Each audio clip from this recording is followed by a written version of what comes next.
Same ఇదే. ఈయన అంటున్నాడు జిరాక్స్లు తుడుచుకోవడానికి పనికొస్తాయని అసభ్యంగా మాట్లాడుతున్నాడు కదా, అగో ఇదే.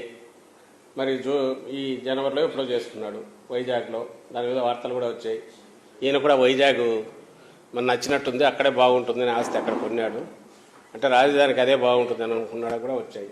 నెక్స్ట్ చూపించు ఆయన పేరు, అవి ఇది చేయించిన వాళ్ళు పని మూజీ మూజీ మూజీ.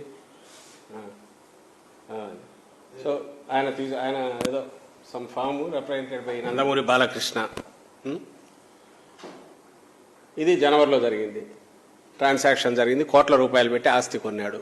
చంద్రబాబు లెక్క ప్రకారం అది ఆయనది కాదు. ఇప్పుడు ఆ కాగితాలు తుడుచుకోవడానికి పనికొస్తాయి. తర్వాత ఇంకొకటి, ఇది ఎప్పుడు జరిగింది డేటు?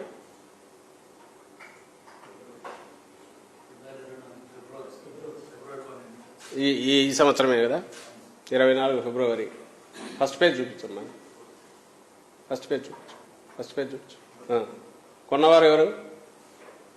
రాయించుకున్నవారు కిందికి రా.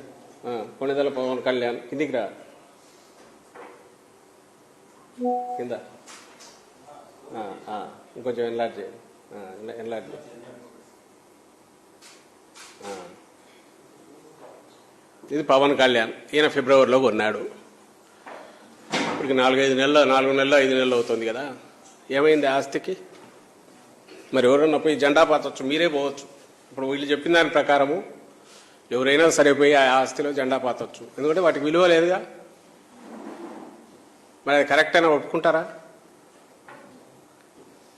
నిజంగా ఈ విలువ లేదంటే మరి ఆస్తులు కొంటున్నారు, ఇంకా తీస్తే దొరుకుతాయి. మొత్తం నాకు తెలిసి ఇప్పటికి లాస్ట్ మంత్ ఎప్పుడో చాలా ట్రాన్సాక్షన్స్ దండిగా జరిగాయన్నారు. ఐ థింక్ ఎన్ని జరిగాయి? 62,93,982 ఇప్పటికి ఇష్యూ చేశారు.